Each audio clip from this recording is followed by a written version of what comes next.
there's 3 reasons why people will retain information at a higher level. The number 1 reason is novel. If the experience is different.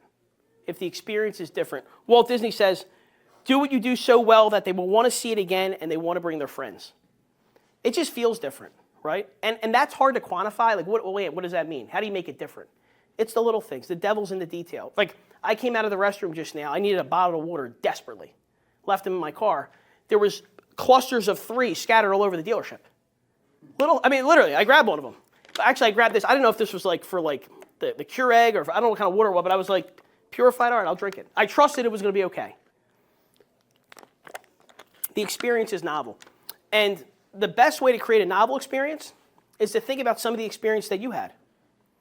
Think about the salespeople you've dealt with and say, okay, what were the good qualities? What were the bad qualities? What did he do that made me feel good? What did he do that made me feel not so good? Focus on the good ones and remove the bad ones.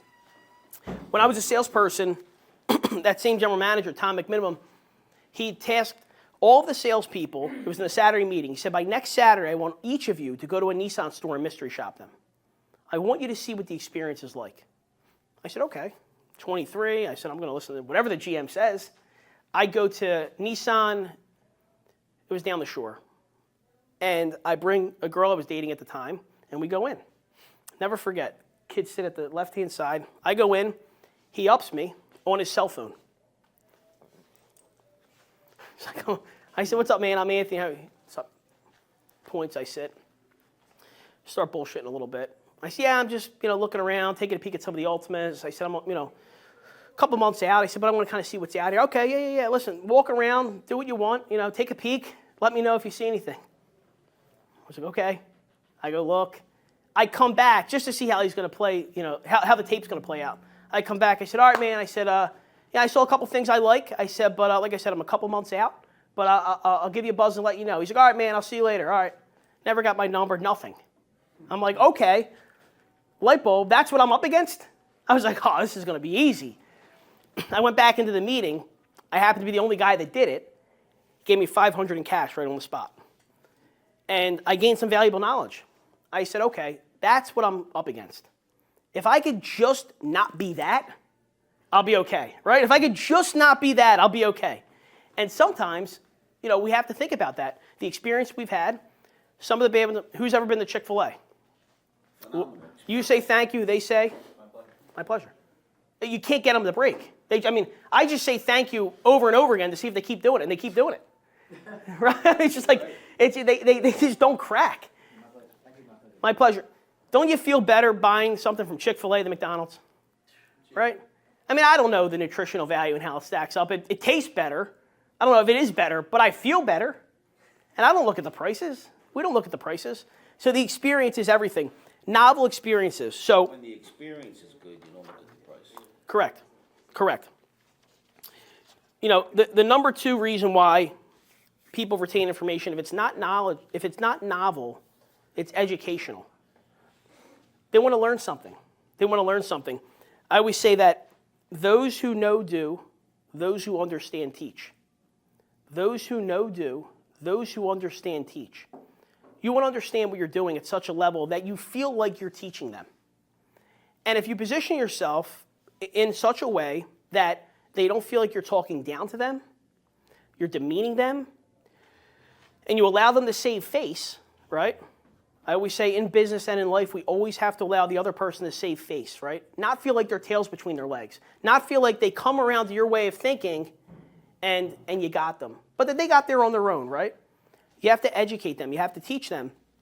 My grandpop, I was like his little understudy when I was a kid. He passed away at 14 and I was off the rails. But he was my best friend in the whole world. He lived at my house and he used to have me do all these crazy little things. I would have this wooden map of the United States and he would make me flip it over, scramble up the pieces. Remember those maps? Put them in place and say the state capital of every state in under a minute. And I was doing it. I don't even know New Jersey's capital at this point. But no, I do. But back then, I was able to do it, right? He used to make me do all this kind of stuff. But I didn't know this at the time, but I think spending enough time teaching, I figured this out, that he had this unique way about him where he always made you feel as smart as him. So even if you didn't know what he was teaching you, he empowered you in such a way that he brought you to his level. And I think that's important to do with a customer as well. They want to feel like you're equal, but it has to be 51-49. You have to have control. It can't be them dragging you around the lot. We've all been there. Who here has ever lost control of a customer? Of course. It's not fun. It's hard to get back.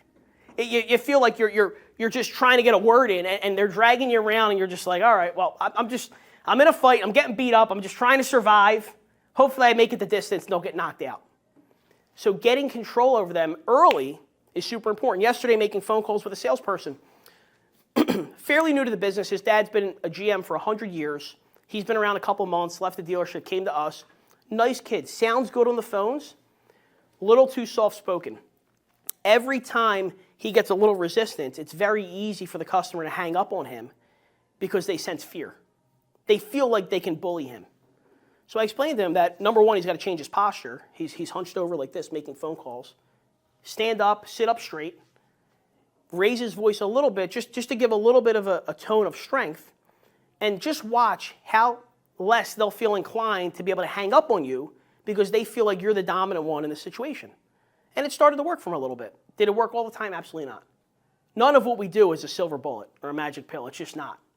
What we're doing is just trying to increase the probability of success with every little tool that we add to our toolbox. So control is a super important part of what we do, and doing it in such a way where they still feel like you're equal, but you're guiding them. You know, we're walking next to each other, but I'm here and you're here, and I'm just kind of holding your hand through the process. You're not back here and I'm dragging you, and you're definitely not dragging me, right? So novel, educational, and the third reason why people retain information is emotional, if it's an emotional experience. I heard a quote once that I love. It said that if knowledge alone could change people, everyone would be rich, happy, and skinny. That's why we have to inspire. You can't read a book about going to the gym and get results. You got to actually go, right? The knowledge isn't going to do it alone. The emotions, an emotional connection, maybe. All right, so we just spoke. You have someone in your family that has dementia. So do I. Right then and there's an emotional connection, right? People want to feel like they're dealing with somebody that empathizes with them, empathizes with their life, has not only common interests, but maybe common struggles, right?